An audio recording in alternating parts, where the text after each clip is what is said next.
everyone. So when we think about work-family policies in the United States, we usually picture families that look like this. It's quite obvious that the arrival of a new child brings new demands on parents' time. And for working parents, that means figuring out how to navigate the demands of their work with their new responsibilities of caring for their child. But what I'm going to argue is that the challenge of managing work and family doesn't begin when the child is born, but actually before that, during the pregnancy period. So work-family policies are also needed for families that look like this. The prenatal period is the most rapid period of brain development. What happens between conception and the birth of a child lays the foundation of brain architecture. And there's a wealth of research that this has lifelong consequences for children's future health and development. It's a period when a child is most susceptible to its environment, most vulnerable to harm, but also most receptive to positive influences. So things like adequate nutrition and quality health care promote maternal and infant health during pregnancy, whereas things like chronic stress and lack of economic resources cause harm. Now, because of this heightened susceptibility, what this means is that investing in women and children during this period has the potential to reap the greatest benefits. Anything we can do to increase protective factors and minimize negative influences during pregnancy is going to pay off in the long run. But it's not just children that undergo rapid change during pregnancy. Women do too. There's obvious physical changes, but they're also at increased risk for various health conditions. There are things from morning sickness to exhaustion to more serious things like gestational hypertension and diabetes. At the same time, there's harmless activities that wouldn't normally pose risks to mothers and children that during pregnancy have the potential to cause harm. So for example, we know that drinking alcohol during pregnancy can be harmful, but also things like prolonged standing, lifting heavy objects, those things also pose health risks to women and children. So as a result of all of these changes, women have to make changes to their daily lives. And this also includes making changes in their job. Most pregnant women in the United States work during their pregnancy, but employment declines throughout their pregnancy. So what I'm showing you in this figure is that at the start of pregnancy, the percentage of women who are working in each month before the birth of the child up through 12 months after the birth of their child. So what you can see is that while 74% of women work at the start of their pregnancy, only 55% do so in the month before their child is born. So why might this be? Are women voluntarily leaving the workforce, or might they be pushed out of the workforce? Well, when we look at the same figure, but we disaggregate these trends by mother's education, we see really stark differences between women who have a college degree and those who do not. So women with a bachelor's degree maintain relatively high levels of employment throughout most of their pregnancy. Their employment declines by 14 percentage points. But among women without a college degree, they begin to leave work earlier in their pregnancy, and their employment declines by a larger margin, by 22 percentage points. Research shows that women's earnings are key to household income during pregnancy. As women's earnings decline during pregnancy, so does their total family income and their income adequacy. This decline in income adequacy is even more pronounced for women without a college education, putting them at an increased risk of poverty. So this suggests that these women are not better off by not working, and instead they might be not be leaving the workforce voluntarily. Instead, what this suggests is that women without a college education are overrepresented in low-wage and low-quality jobs that are often unsupportive of pregnancy. So let me tell you about Lexi. Lexi is a 25-year-old woman who works at a large chain retailer in the stockroom and restocking shelves. When she finds out she's pregnant with her first child, she is excited but nervous, and her partner and her have been on and off, and so she's not sure if she can count on him to support her during the pregnancy and after the child's birth. But she's grateful to have a job that has health insurance and that provides her some level of financial security. At her first prenatal appointment, she tells her doctor that in her job she regularly lifts heavy objects and is on her feet most of her 8-hour shift. Her doctor informs her that this repetitive lifting and standing could pose risks to her and her child's health. So she gives her a note so she can request a transfer to a light duty position from her employer. Now, if Lexi had made this request just 1 year ago today, her employer would not have been obligated to grant this request. But on June 27th of 2023, the Federal Pregnant Workers Fairness Act took effect. So under this law, pregnant workers who work for employers with at least 15 employees have the right to reasonable accommodations as long as it does not cause undue hardship to their employer. These accommodations have to be granted due to pregnancy, as well as in the postpartum period due to childbirth and breastfeeding.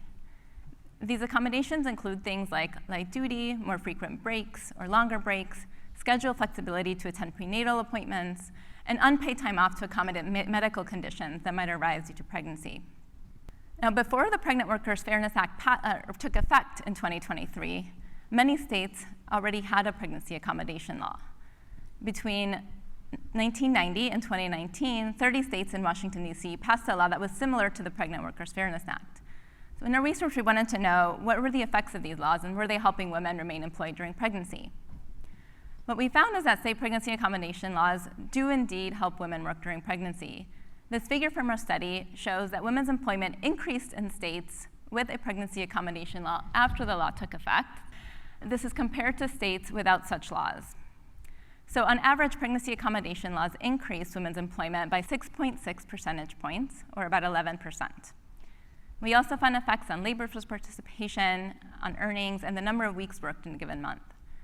So overall, what our findings suggest is that access to workplace accommodations via these state pregnancy accommodation laws help women to work and work longer into their pregnancy. These findings suggest that the federal Pregnant Workers Fairness Act is also likely to help women remain employed during pregnancy in states that did not already have such a law. So access to workplace accommodations is vital to allowing women to continue working during pregnancy. For Lexi, this meant that she could get transferred to a cashier position that allowed her to continue working for her employer, but without lifting heavy objects and without being on her feet all day. But Lexi's story doesn't end there. Her cashier position is supposed to be 35 hours per week, like her prior role. But sometimes she shows up to schedule shift and she's told to go home early. Now her hours vary from week to week, and she frequently does not work the full 35 hours. So she's having to tap into the little that she was saving for after her child's birth to make ends meet. Like Lexi, about 37% of low-wage workers experience unpredictable work schedules. As you can see in this figure, higher wage workers are less likely to experience such schedules, but 21% of them still do so. And research shows that working unstable and unpredictable schedules is associated with higher levels of stress and economic hardship among workers, and the pregnancy period is a time when maternal infant health is particularly vulnerable to these stressors. So there's no federal law that grants workers the right to stable and predictable work schedules, but several states and localities have begun to pass such laws. Let me take you back to Lexi. So what happens next? So then Lexi learns that she's at high risk for a serious pregnancy complication. Her prenatal appointments become more frequent. Instead of going in monthly to see her doctor, she goes in every other week. Although the Pregnant Workers Fairness Act entitles her to unpaid time off to attend these appointments, she doesn't have any paid sick leave via her employer, and she often has no choice but to schedule an appointment during one of her shifts. This results in Lexi taking a pay cut, and this decline in earnings further adds to her economic stress. As there's no federal law that mandates employers to provide paid sick leave, the lack of paid sick leave is not uncommon among low-wage workers. What you can see in this figure is that while 95% of higher-wage workers have paid sick leave via their employer, only 58% of low-wage workers do so. Research shows that access to paid sick leave increases women's employment and earnings, increases healthcare utilization, and improves health outcomes. And pregnancy is a period where women have to make frequent visits to the doctor and are more likely to experience medical conditions that require them to take some unpaid time off. So this is a time when women would really benefit from having intermittent paid time off to take care of their health and that of their child's. There's one more chapter in Lexi's stories. Towards the end of her second trimester, she learns that she indeed has developed a pregnancy complication that requires bed rest, and her doctor advises her to stop working altogether. Now, she does have access to unpaid leave via the Family and Medical Leave Act, but her employer doesn't give her any paid family or medical leave. So while she can keep her job, she loses her main source of income. This is devastating to Lexi and very stressful.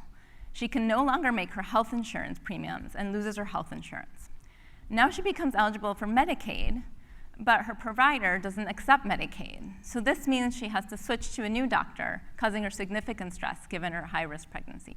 She's also able to receive food assistance through the Supplemental Nutrition Assistance Program and Women, Infants, and Children's Program. Now, while these programs are really helpful, they don't provide her with any cash income.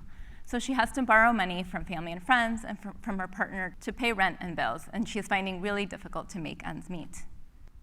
I'm starting to sound like a broken record, but again, there is no federal law that grants the right to paid family or paid medical leave in the United States. This means that only 14% of low-wage workers have access to any paid family leave, and still only 41% of higher-wage workers do so. Now, if Lexi lived in one of the 10 states with an active paid family medical leave program, she could take leave for her pregnancy-related medical condition. But in about half of the states with paid family medical leave, the total amount of leave is capped to 12 to 18 weeks in a given year. So this means that any leave that she would use during her pregnancy would take away the leave available to her after the birth of her child. Whereas paid family leave policies grant the right to paid leave following childbirth for all new parents, there are no similar programs that grant the right to paid leave for pregnant women to prepare for childbirth.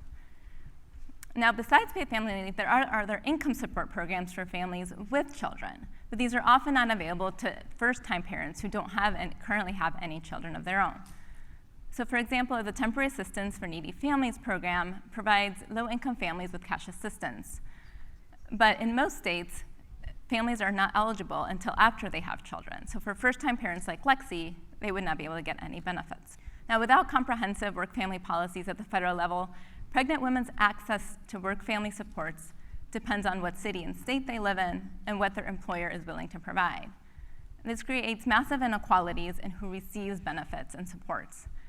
And these disparities in work-family supports matter because they perpetuate inequality in maternal and infant health outcomes and really make it critical for policy intervention.